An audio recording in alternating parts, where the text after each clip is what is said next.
Good morning students. Today in this video we will study some more examples from the exercise 6.2 of the paper Partial Differential Equation from the book Partial Differential Equations of Jeevan Sons Publications. Watch this video and practice these questions with the help of book. The next example is classify and reduce the equation this to canonical form. Method हमारा वही same है जो हमने last video में किया है, थोड़ा सा स्लाइटली चेंज आएगा depending upon value of partial derivative. तो अपने लास्ट एग्जांपल में फर्स्ट स्टेप में आप क्या करते थे, सबसे पहला काम तो हमने पार्शियल डेरिवेटिव नोटेशन फॉर्म में कन्वर्ट कर लिए। तो ये जो है आपका पार्शियल डेरिवेटिव कौन सा है, स्मॉल आर, और ये जो है आपका पार्शियल डेरिवेटिव है स्मॉल टी। तो आपकी इक्वेशन एक्चुअल में नोटेशन फॉर्म में हो गई R minus X square T. ये आपकी जनरल इक्वेशन थी जिससे आपने इसे कंपेयर करा। तो देखिए कैपिटल आर स्मॉल आर का कोफिशिएंट 1, एस है ही नहीं तो उसकी वैल्यू 0 और स्मॉल टी का कोफिशिएंट माइनस एक्स स्क्वायर। तो आपके पास एस स्क्वायर माइनस 4RT की वैल्यू आ गई 4x स्क्वायर। अब 4 तो कांस्टेंट है, पॉजिटिव है, और x का स्क्वायर रिजल्टिंग वैल्यू ऑलवेज क्या आएगी, पॉजिटिव। नेक्स्ट स्टेप पर आ जाते हैं। अगर वो वैल्यू पॉजिटिव होती है तो आपकी जो इक्वेशन है वो क्या कहलाती है, हाइपरबोलिक। तो आपको ये तो पता चल गया है कि आपकी जो given second order partial differential equation है वो किस नेचर की है, हाइपरबोलिक। अब नेक्स्ट स्टेप में आपको इस इक्वेशन को कैनोनिकल फॉर्म में कन्वर्ट करना है। तो सबसे पहला स्टेप तो आपने अपनी ये क्वाड्रेटिक इक्वेशन ली, इसमें आर एस और टी की जो भी हमने ऊपर वैल्यू निकाली थी वो पुट कर दी। पुट करके इक्वेशन बनी है आपकी ये क्वाड्रेटिक इक्वेशन है, सॉल्व करके लैम्डा की दो वैल्यू आ गई plus minus x. Iota involve नहीं हो रहा है तो ये रूट्स कैसे हैं, रियल हैं, और दोनों ही रूट्स क्या हैं, डिस्टिंक्ट। तो एक वैल्यू आप ले लो लैम्डा 1 की और एक ले लो लैम्डा 2 की। आप किसी को भी लैम्डा 1 और किसी को भी लैम्डा 2 चूज कर सकते हो, इससे आपके लास्ट आंसर पे कोई इफेक्ट नहीं आएगा। थर्ड स्टेप क्या होता है, dy by D X plus lambda 1 equal to 0, dy by D X plus lambda 2 equals to 0। आपको ये दो डिफरेंशियल इक्वेशंस जो ऑर्डिनरी डिफरेंशियल इक्वेशंस हैं इनका आपको सॉल्यूशन निकालना होता है। तो बिल्कुल आपका बाय सेपरेबल मेथड से हो जाएगा। ये क्या बन जाएगा, dy is equal to minus X D X. दो साइड इंटीग्रेट करेंगे तो आपका एक सॉल्यूशन आ गया ये और दूसरा सॉल्यूशन आ गया ये। तो फोर्थ स्टेप में आप क्या करते हो, ये जो दोनों सॉल्यूशन आए हैं इनमें से एक सॉल्यूशन को हम मान लेते हैं अपना u और दूसरे सॉल्यूशन को हम मान लेते हैं v। आपकी मर्जी है, आप इनको इंटरचेंज करके किसी को भी u और v सपोज कर सकते हो। आपके लास्ट आंसर पे इसका कोई इफेक्ट नहीं आएगा। अब नेक्स्ट स्टेप जो आपका फिफ्थ स्टेप है उसमें आपको क्या करना होता है, p q r s t। वैसे तो चारों को u और v की फॉर्म में कन्वर्ट करना होता है, लेकिन यहाँ जो आपकी गिवन स्टेटमेंट है उसमें स्मॉल s डेरिवेटिव इन्वॉल्व ही नहीं हो रहा। यहाँ पर वैसे तो एक्चुअल में अगर हम देखें तो सिंपल सिर्फ r और t दो डेरिवेटिव इन्वॉल्व हो रहे हैं, लेकिन r और t निकालने के लिए तो आपको p और q तो हर क्वेश्चन में निकालना ही पड़ेगा। लेकिन आर एस टी में से जो भी सेकंड डेरिवेटिव आपका क्वेश्चन में इन्वॉल्व ना हो रहा हो आप उसकी वैल्यू निकालना स्किप कर सकते हैं, लेकिन पी और क्यू निकालना आप स्किप कहीं भी नहीं करेंगे। तो पी क्या होता है आपका, करली जेड बाय करली एक्स। ये फॉर्मूला मैंने लास्ट वीडियो में भी एक्सप्लेन किया हुआ है कि हमने क्या माना है, जेड फंक्शन है यू का और v का, और u v फंक्शन है x और y के। तो जब मैं विद रिस्पेक्ट टू x कर रही हूँ तो फॉर्मूला क्या हो जाएगा, करली z by curly u into curly u by curly x plus करली z by curly v into curly v by curly x। अब क्या करेंगे, यहाँ ये जो u और v है इन दोनों की हमने डेरिवेटिव में यहाँ वैल्यू पुट कर दी। अब हमें इस फंक्शन का with respect to x partial derivative करना था, तो y का तो 0, एक्स स्क्वायर का बनेगा 2x बाई 2, तो यहाँ पे क्या बच जाएगा x। ऐसे ही जब इसका with respect to x partial derivative करना है तो y का तो 0 और यहाँ से क्या बच जाएगा माइनस एक्स। तो यानी कि आपके पास ये जो वैल्यू है ये किसकी आ गई, p यानी कि curly z by curly x की। सिमिलरली आप करली जेड बाय करली वाई निकालेंगे तो ये आपका बन जाएगा करली, सिमिलरली देखो बिल्कुल ये वाला ही फॉर्मूला यहाँ यूज करा है कि z फंक्शन है u और v का, तो z का विद रिस्पेक्ट टू u करा, फिर u का with respect to y, plus में z का विद रिस्पेक्ट टू v करा, v का विद रिस्पेक्ट टू y। यहाँ और यहाँ u और v की क्या कर दी, वैल्यूज रिप्लेस कर दी, क्योंकि बाहर with respect to y partial derivative और y का डेरिवेटिव दोनों जगह 1 हुआ, तो आपकी वैल्यू यानी कि q की वैल्यू तो ये आ गई, और करली बाय करली y जो पार्शियल डेरिवेटिव है उसकी वैल्यू ये आ गई। अब ये चारों वैल्यूज आने के बाद अब हम ये नोटिस करते हैं कि इस एग्जाम्पल में और जो आपने अभी पीछे एग्जाम्पल 2 किए हैं उसमें इसमें क्या फर्क है। q की वैल्यू में तो कोई प्रॉब्लम नहीं आई, कोई डिफरेंस नहीं है, मेन डिफरेंस क्या है इस p की वैल्यू में। लास्ट दो जो एग्जांपल्स आपने पहले किए हैं p और q की वैल्यू में x और y वेरिएबल इन्वॉल्व नहीं हो रहे थे। अब यहाँ पर जो p का आंसर है वो x into curly Z by curly U minus X into curly Z by curly V है। तो जब आप इसका सेकंड डेरिवेटिव करोगे तो ईच टर्म में दो फंक्शंस का प्रोडक्ट है, तो वो स्टेप आपको केयरफुली थोड़ा डिफरेंट मेथड से करना होगा, क्योंकि यहाँ कोई और दूसरा फंक्शन मल्टीप्लाई में इन्वॉल्व नहीं हुआ, तो ये वाला डेरिवेटिव आपका बिल्कुल ऑर्डिनरी मेथड से हो जाएगा। तो अब पहले हम समझते हैं कि इस टाइप के जो केसेस हैं उन्हें आप कैसे हैंडल करेंगे। तो ये जो नेक्स्ट पेज पे आपका यहाँ स्टार में रिमार्क दिया हुआ है, अब हम पहले इसको देखते हैं। देखो क्या लिख रहा है, z जो फंक्शन है वो u और v का है, u और v जो है वो फंक्शन है x और y के। तो जो आप z का with respect to u partial derivative अगर निकालते हो तो वो तो फंक्शन आएगा uv का। मैं उसे फॉर नोटेशन क्या यूज कर रही हूँ, देखिए अब आपको क्लियर विजिबल होगा, मैंने उसके लिए नोटेशन यूज कर ली f1 uv। ऐसे ही जो करली z बाय करली v निकालोगे आप वो भी फंक्शन आएगा uv का, उसके लिए हमने नोटेशन यूज कर ली f2 uv। अब हम निकाल रहे हैं curly z by curly u का partial derivative with respect to x। ठीक है, तो एक्चुअल में curly z by curly u है क्या, आपका कोई फंक्शन है uv का, तो मैंने इसकी वैल्यू रिप्लेस कर दी। अब इसको ऐसे समझ के चलो कि एक फंक्शन है uv का, उसका आपको करना था with respect to x partial derivative, तो क्या करोगे, करली f का तो 1 का तो करेंगे with respect to u into curly u by curly x, या करली f1 का करेंगे with respect to v plus curly v by curly x। वही सेम फार्मूला है जो मैंने p फंक्शन के स्टार्टिंग में जब वैल्यू निकाली है यूज करा है, वहां z था कि हमने करली z बाय करली x निकाला था, जब बिल्कुल सेम यही फार्मूला यूज करा था, यहाँ z की जगह f1 है क्योंकि z भी फंक्शन था uv का, f1 भी फंक्शन है uv का। अब नेक्स्ट स्टेप में क्या करा, ये जहां जहां आपका f1 था ना, एक सेकेंड इसको दोबारा से इरेज कर देते हैं, जहां जहां आपका f1 है ये, उसकी जगह उसकी वैल्यू मैंने क्या पुट कर दी, करली z बाय करली u ये वाली, और ऐसे ही यहाँ पुट कर दी। तो करली z बाय करली u का अगर विद रिस्पेक्ट टू x आपको पार्शियल डेरिवेटिव करना है तो ये जो हाईलाइटेड किया हुआ है ये उसका हो गया फार्मूला।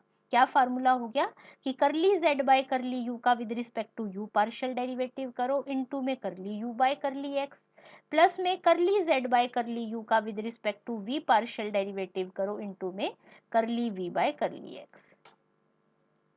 ठीक है, मैं इसको वैसे ही हाईलाइट कर देती हूँ। हाँ जी, तो ये जो है अब आपका फॉर्मूला बन गया है curly x z by curly u का with respect to x partial derivative का। बिल्कुल सिमिलरली इसी तरह अगर मैं आपको कहूँ कि curly z by curly v का with respect to x partial derivative करो, तो मैं करली z बाय करली v को तो क्या यूज कर लूँ, f2, तो क्या लिखेंगे, करली f2 bye curly u into curly u by curly x, plus करली f2 bye curly v into curly v by curly x। f2 को करली z बाय करली v से रिप्लेस कर दिया, बिल्कुल सिमिलर फार्मूला ये आ गया। तो अगर अब आपको इन दोनों का डिफरेंस चाहिए तो राइट साइड वाले दोनों टर्म्स का क्या लिख देंगे आप, डिफरेंस। तो आपने ये चारों फॉर्मूले अपने याद रखने हैं। अब आगे वाले क्वेश्चंस में p और q में से एक ना एक टर्म ऐसी जरूर होगी जिसमें आपका x या y वेरिएबल इन्वॉल्व हो रहा होगा। यहाँ पर देखो ये इसने क्या करा, करली बाय करली एक्स, इन दोनों के सब्ट्रैक्शन का फॉर्मूला लिखा तो कॉरस्पॉन्डिंग टर्म सब्ट्रैक्ट कर दी। सेम फॉर्मूला इसने u को रिप्लेस कर दिया y के लिए लिखा है। अब हम ऊपर आ जाते हैं अपने क्वेश्चन पे। हाँ जी, अब हम सबसे पहले क्या निकाल रहे हैं, r। अब r का जो आपका फॉर्मूला है curly square z by curly X square, तो क्या हुआ, ये curly z by curly x का with respect to x second derivative. ठीक है, अब मैंने क्या करा, नेक्स्ट स्टेप पे करली z बाय करली x की वैल्यू रिप्लेस कर दी। अब जैसे ही आपने वैल्यू रिप्लेस करी तो आपने देखा यहाँ तो दो फंक्शन है, एक फंक्शन तो है आपका x और दूसरा फंक्शन ये पार्शियल डेरिवेटिव की फॉर्म में जो ब्रैकेट में आया हुआ है। जब दो फंक्शन है तो आप बाय प्रोडक्ट रूल करोगे। देखो मैंने क्या करा, x as it is curly by curly X इस टर्म के साथ लगा दिया, प्लस में x का with respect to x derivative 1 और ये वाली टर्म एज इट इज। अब ये वाला जो पार्ट है ये तो आपका हो गया सॉल्व। अब मेन काम क्या रह गया आपको कि ये जो पार्शियल डेरिवेटिव है इसकी वैल्यू निकालना। ठीक है, अब इस पार्शियल डेरिवेटिव की वैल्यू हम कहाँ से पुट करेंगे, जो अभी मैंने नीचे फॉर्मूला मेंशन करा था, डायरेक्ट इसने उसी से वैल्यू पुट की है। अब जरा ध्यान से देखो, x बाहर चली रहा है आपके ब्रैकेट में, ये वाली टर्म प्लस में आपकी एज इट इज रहेगी। मेन काम क्या है, जो मैंने सर्कल में लिखा इसको सॉल्व करना। ठीक है, तो सबसे पहला काम तो इसने क्या किया, ब्रैकेट दोनों के साथ ये करली बाय करली एक्स सेपरेट कर दिया। ठीक है, अब मुझे curly z by curly u का with respect to x partial derivative करना है। तो आप यूं समझ लो कि ये एक फंक्शन है f1, तो क्या फार्मूला होगा, f1 का with respect to u into curly u by curly x plus f1 का with respect to v into curly v by curly x। ऐसे इधर आ जाए। अब ये वाला एक फंक्शन क्या है, इसको मैं यूं समझ लूं कि ये एक फंक्शन है f2, इसका आपको करना था with respect to x partial derivative. तो देखो वही करा, देखो f2 का with respect to u into curly u by curly x plus f2 का with respect to v into curly v by curly x। अब क्या करें, नेक्स्ट स्टेप पर सिंप्लीफाई कर दें। तो अब देखो ये इसके साथ मल्टीप्लाई होगा तो ये बन गया curly square z by curly u square second derivative, फिर ये आपका curly u by curly x as it is रहा। इसने एक सेकेंड यहाँ पर है ना कुछ सिंप्लीफिकेशन और एडिशनल करती है इसने। यहाँ पर ये जो करली u बाय करली x था इसमें इसने u की ये वैल्यू पुट कर दी। ठीक है, ये बन गया आपका second derivative curly square z by curly u square curly by curly x as it is, और ये पुट कर दी हमने u की वैल्यू। ऐसे ये बन गया करली स्क्वायर z करली v करली u, और यहाँ पर ये जो आपकी टर्म थी इसमें मैंने v की वैल्यू पुट कर दी। सेकेंड टर्म पे आ जाइए, ये बन गया curly square z by curly u करली v करली बाय करली x में मैंने यहाँ पर ये जो है u की वैल्यू रिप्लेस कर दी। ये बन गया curly square z by curly v square curly by curly x में मैंने यहाँ v की वैल्यू पुट कर दी। पुट करने के बाद आप ये पार्शियल डेरिवेटिव्स जो हैं बहुत इजीली सिंपल तरीके से आप कैलकुलेट कर सकते हो। जैसे कि ये वाला पार्शियल डेरिवेटिव क्या बनेगा, इसका आंसर आपका क्या आएगा पार्शियल डेरिवेटिव का, x। ऐसे ही जब इस पार्शियल डेरिवेटिव को निकालोगे तो इसका आंसर आएगा माइनस एक्स। ये वाला जो पार्शियल डेरिवेटिव है इसका आंसर आएगा x और इसका आंसर आएगा माइनस एक्स। ठीक है, सारी वैल्यूज पुट करने के बाद ये जो x और माइनस एक्स आ रहे थे मैंने इन्हें कॉमन रख लिया तो बाहर बन गया x का स्क्वायर और आपका आंसर आ गया ये आ गई आपके पास r की वैल्यू। अब आपको निकालना है t, करली square z by curly y square, क्या बन गया ये करली बाय करली y इंटू करली z बाय करली y।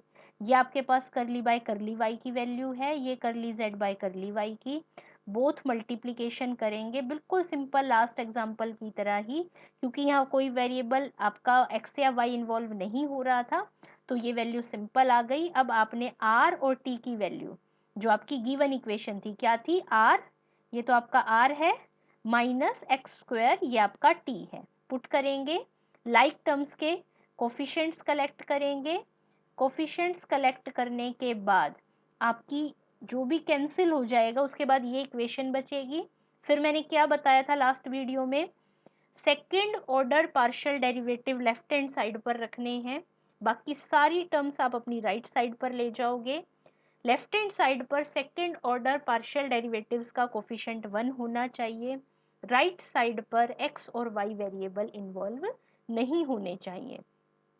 अब आपको वैल्यू चाहिए एक्स स्क्वायर की, आपको किसकी फॉर्म में चाहिए, u और v की फॉर्म में। तो अब देखो क्या करा, u और v आपके पास थे, मैं इससे कहूँ कि x की वैल्यू, एक्स स्क्वायर की वैल्यू आपको u और v की फॉर्म में चाहिए, तो इसे दोनों को सब्ट्रैक्ट कर दिया, आपकी वैल्यू एक्स स्क्वायर की आ गई u माइनस वी, जो कि मैंने यहाँ रिप्लेस कर दी। यही आपकी रिक्वायर्ड कैनोनिकल फॉर्म है। नेक्स्ट एग्जाम्पल पे आ जाइए। ये आपको इक्वेशन गिवन है, आपको इसे रिड्यूस करना है कैनोनिकल फॉर्म में, प्लस आपको इसका जनरल सॉल्यूशन भी निकालना है। अब देखिए द गिवन इक्वेशन है, मैंने इसको नोटेशन फॉर्म में, ये वाला आपका कौन सा डेरिवेटिव है r, ये वाला आपका डेरिवेटिव है t, और ये है आपका q। पुट करके अपनी नोटेशन फॉर्म बना ली, फिर इसे जनरल इक्वेशन से कंपेयर करा, तो स्मॉल r का कोफिशिएंट हो गई कैपिटल R की वैल्यू, s इन्वॉल्व ही नहीं है तो उसकी वैल्यू 0, और स्मॉल t का कोफिशिएंट हो गई कैपिटल T की वैल्यू। हमने अपनी क्वाड्रेटिक इक्वेशन में r, s और t की वैल्यू पुट करी, सिंपल सॉल्व करके क्वाड्रेटिक इक्वेशन बनी है, लैम्डा की दो वैल्यूज आ गई, y की power n by n minus 1, positive और नेगेटिव, एक वैल्यू लैम्डा 1 को असाइन कर दी, एक वैल्यू लैम्डा 2 को असाइन कर दी।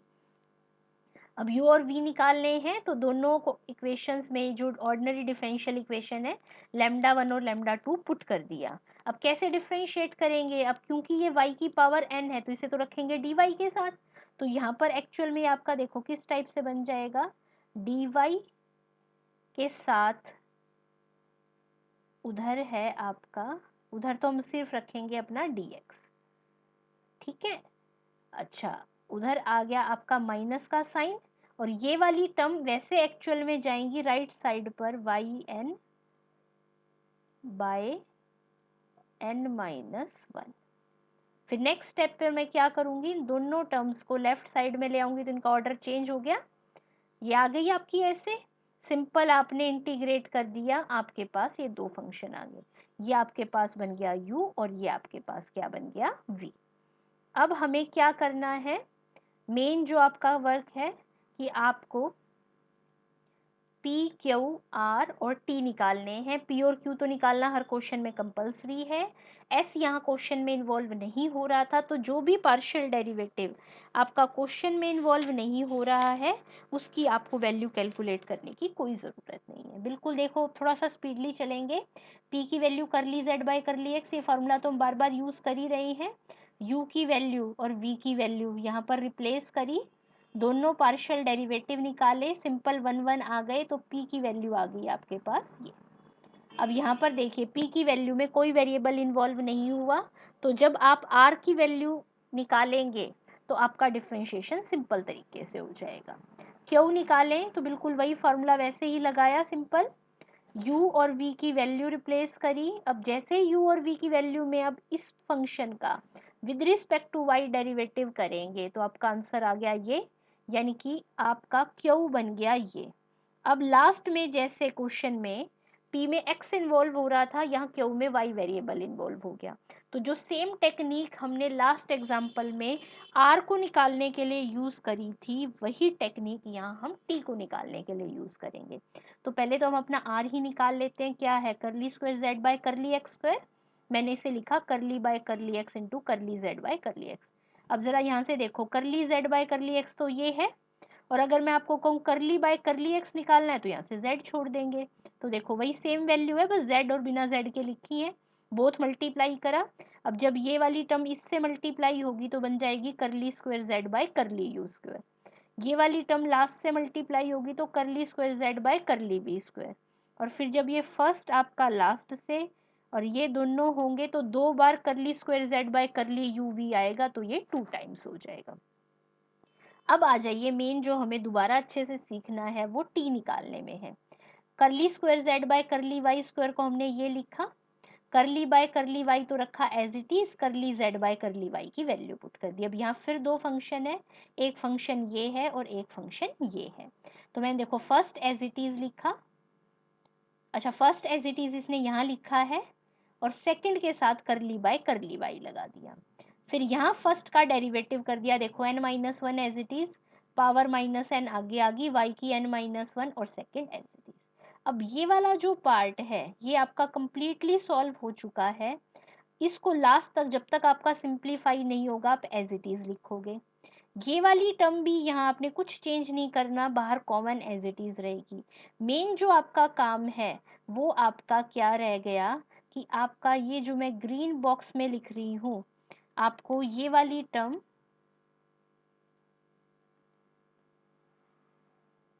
इसको सिंप्लीफाई करना है और ये वैल्यू प्रूव होते ही आपका एक्चुअल टी का आंसर आ जाएगा। तो अब मैं सिर्फ आपको ये जो बॉक्स वाले पार्ट की एक्सप्लेनेशन है वही रिपीट कर रही हूँ, बाकी सारा part as it is bracket में साथ चल रहा है। अब जरा ध्यान से देखो, आपको इस पार्ट का with respect to Y partial derivative करना था। तो देखो हमने क्या करा, करली बाय करली यू। अब यूं समझो कि ये पूरा एक फंक्शन है f1, ठीक है। आपका इसको with respect to Y differentiate करना था, लेकिन ये जो f एक्चुअली में है ये किस वेरिएबल का फंक्शन है, u और v, ठीक है। तो मैं देखो वही काम कर रही हूँ, इस पूरे फंक्शन का ये लिखा मैंने पूरा, with respect to u derivative करा, इनटू में curly u by curly y, फिर इस पूरे फंक्शन का with respect to v derivative करा, इनटू में curly v by curly y। अब नेक्स्ट स्टेप पर आप क्या करोगे, ये जो करली बाय करली यू है इन दोनों से अंदर मल्टीप्लाई हो जाएगा, ये करली वी बाय करली इन दोनों से मल्टीप्लाई हो जाएगा। यहाँ जो ये आपका यू और वी है हम इसकी वैल्यूज पुट कर देंगे। देखिए आ जाए नेक्स्ट स्टेप पे।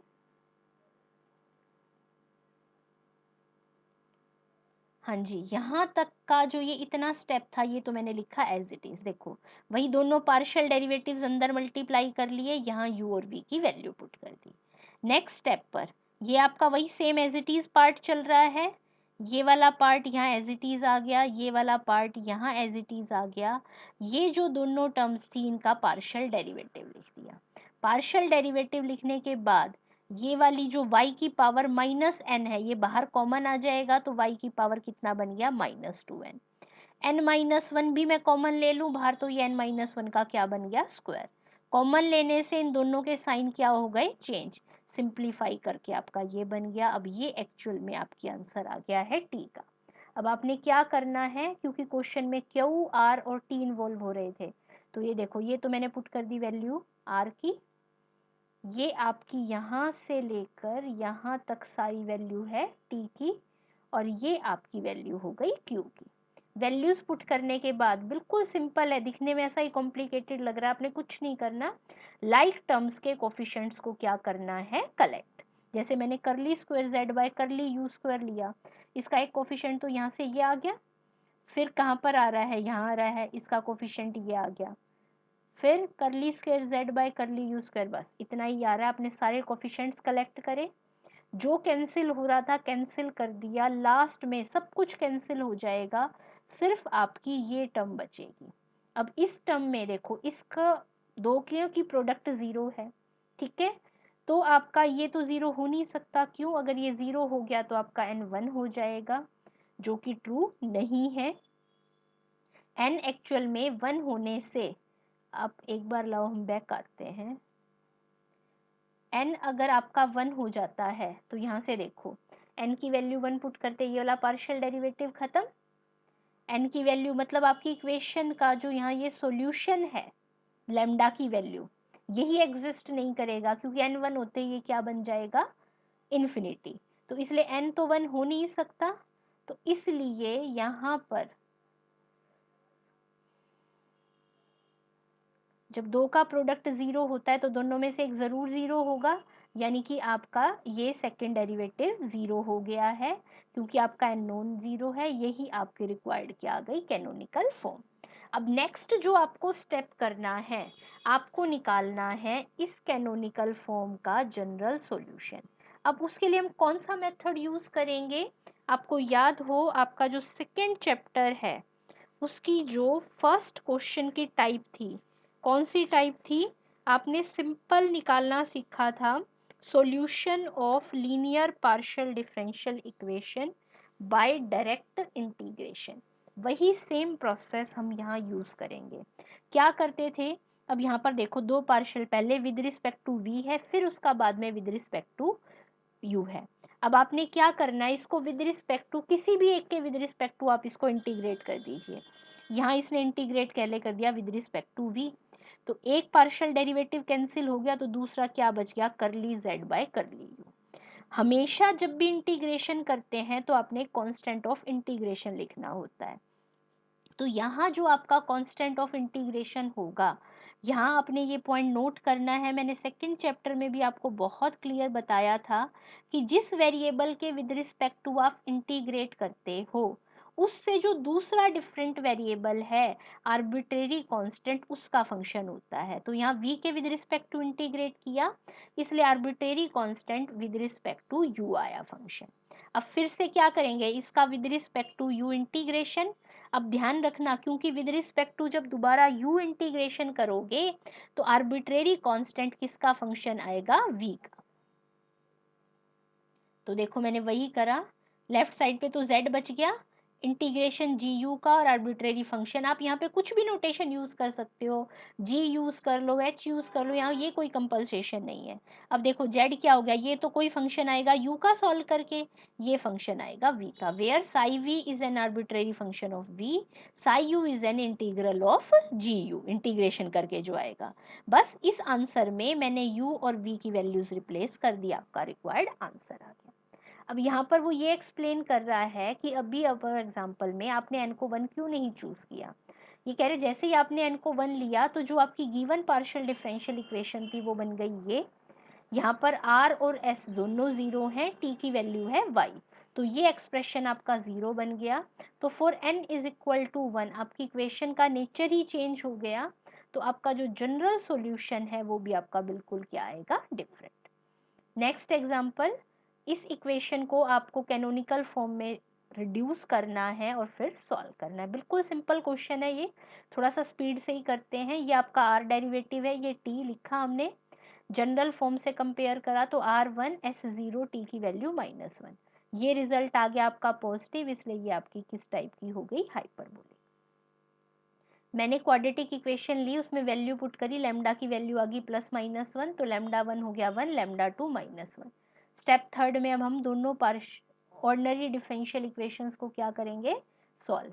मैंने वैल्यूज पुट करी, बिल्कुल सिंपल इंटीग्रेशन से x से y प्लस एस आ गया, x से y माइनस एक्स, तो u बन गया y plus X, U V बन गया y माइनस एक्स। अब देखो सिंपल पार्शियल डेरिवेटिव निकाल रहे हैं, curly z by curly x का वही फॉर्मूला लगाया, u और v की वैल्यूज रिप्लेस करी, इंटीग्रेशन 1 बना, डिफरेंशिएशन सॉरी, तो ये आपका आंसर आ गया p का। ठीक है, अब और ये आपका करली बाय करली एक्स आ गया इसके इक्विवेलेंट। फिर q आपका ये है, मैंने u की और v की वैल्यू पुट करी, सिंपल वही 1 इंटीग्रेशन आया, तो ये आंसर आ गया आपका q, और ये आपका आ गया करली बाय करली वाई। अब क्या बेनिफिट है, यहाँ किसी भी पार्शियल डेरिवेटिव में पार्शियल डेरिवेटिव के साथ x और y इन्वॉल्व नहीं हुए, तो बिल्कुल फर्स्ट और सेकंड एग्जांपल की तरह बिल्कुल सिंपल मेथड से देखो, वही r आपका ये है, करली बाय करली एक्स ये लिखा, दोनों पार्शियल डेरिवेटिव पुट करे, दोनों की मल्टीप्लीकेशन करी, r आ गया ये। ऐसे ही t में आपने ऐसे लिखा,